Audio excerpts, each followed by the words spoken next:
So right now I'm preparing non-alcoholic passum, which is a Roman drink. I'm using this alcohol removed red blend wine. And what we're gonna do is we're gonna put this whole thing into this pan and boil it.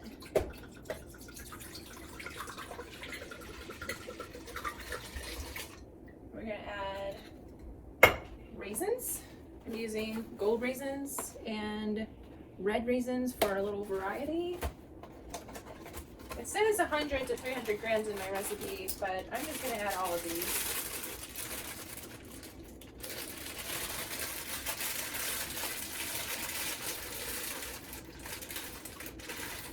Because we're used to a little bit more sugar than they had in Roman times. So I'm adding my raisins. Then we're going to add a tablespoon of honey. And we're going to, let's see, how much is this? 425 grams. Yeah, that'll be good. So we're going to add a tablespoon of honey. And then we're going to let this sit for about 3 days. And in 3 days, it'll be ready to drink or cook with. And I actually have a recipe. So it'll be 3 days for me, but it'll be about a few seconds for you guys. And I'm going to cook with this. I'm going to make honey cake, Roman honey cakes, which in Roman is aliter dolcia. So where's my honey? Aha, here's my honey. This is probably not what honey looks like in Rome, but this is what my honey looks like. Let's see. Okay, so about 1 tablespoon. I'm just gonna kind of eyeball it.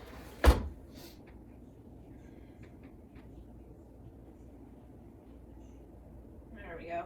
That looks good. All right, and I will show you a close-up of what this looks like. Let's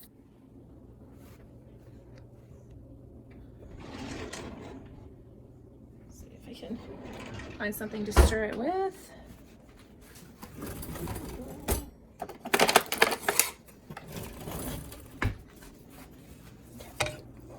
And this is what it looks like.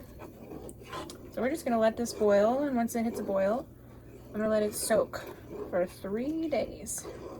And at the end of that time, it should be like a thick, more viscous liquid.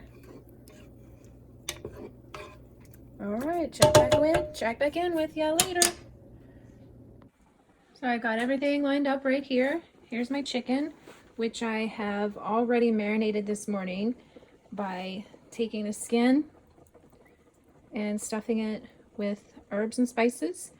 The spices that I used are parsley, sage, and thyme, mostly because they didn't have dill when I went, and dill was the closest thing in the recipe to the original Roman spice, which was more like celery seeds. But I went to the store today and I was able to find dill. So here it is. There's my chopped dill. And it is now in this mixture, which I'm going to mix up with my hands. This is a mixture of ground beef, stone-cut oats, which if you don't know what stone-cut oats are, they are basically like a thicker version of oats. It's the more natural version of oats, basically. The kind that you get in like cereal packets is nothing like the natural version. So this is going to go inside of here, and basically I've already mixed this up. What is in here is the dill, the steel cut oats, which I cooked with a mixture of chicken stock, vinegar, white wine vinegar, and I put some pepper in it, and I put soy sauce, since soy sauce is the closest thing that I could think of to represent liquamen, which was a liquid salt that the Romans used.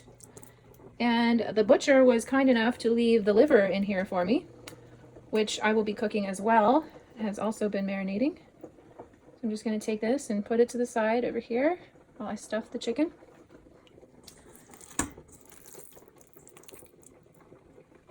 And this cooks at 200 degrees Celsius for about an hour, which is more like 425 degrees Celsius for those of us who are on Fahrenheit. I mean, 420 degrees Fahrenheit for those of us who are in Fahrenheit temperatures. This looks like a lot of meat. So basically, it's like my take on this is that it's kind of like we're making a meatloaf inside of a chicken. Now, I only used ground beef. I did not use pork, which the original recipe also called for pork. I was going to purchase some Italian sausage, but I decided to just go with ground beef. I might regret that later. We shall see. And I have previous experience with butchering chickens, so that part wasn't too terrible for me. I'll kind of describe it to you, like walk you through it. Basically, you break the breastbone and then you remove the spine by cutting it out with a butcher knife, much like this one. And then you separate the thigh bone from the hip and you cut it, and then you remove the whole spinal cord and the hip plate, which would be right here. No, down here, sorry. And as I was doing this, I was thinking how far removed we are from our food, and just like how much work it would have been for the Romans. You know what I mean? Like, they didn't have refrigeration, so they couldn't just get into the refrigerator or the freezer and pull out a nice handy little bag of frozen chicken. You know what I mean? They would have had to butcher the chicken. They'd have to kill it and then debone it, and all that stuff takes time. You know, if they wanted pancakes, they'd have to make the flour, prepare it ahead of time, make sure that it doesn't get moldy or grow maggots or anything. So now basically what I'm doing is I'm just pulling the skin over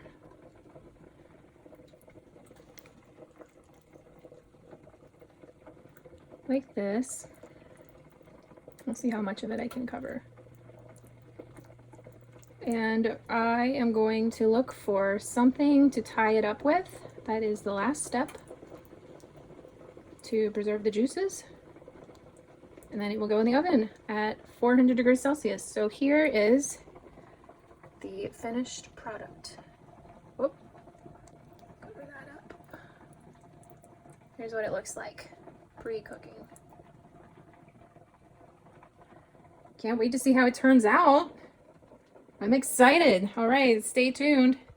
So here is the final product before it goes in the oven. I used a stick spear thing because I couldn't find any string and I don't have unflavored dental floss. So I like my jerry-rigged method. I think it looks good. Hopefully it'll hold up. And I will check in with you guys when she's done. All right, in she goes. So here is the finished product, served on a silver platter like true Roman aristocrats. It kind of broke open while I cooked it, but I think it looks good. So you can see, I don't know if you can tell, but it's still like a pretty liquid sauce in there. It's not at all like meatloaf.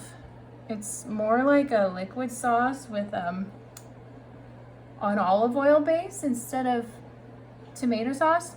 But these on the side, what I did, they're turnips and parsnips.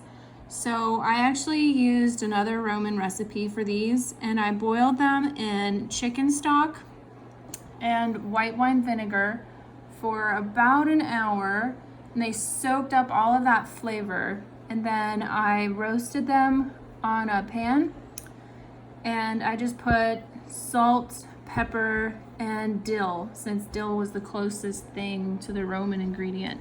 And this right here is the liver that they so graciously provided us. And over here, of course, I had to do a dessert, because what is dinner without dessert?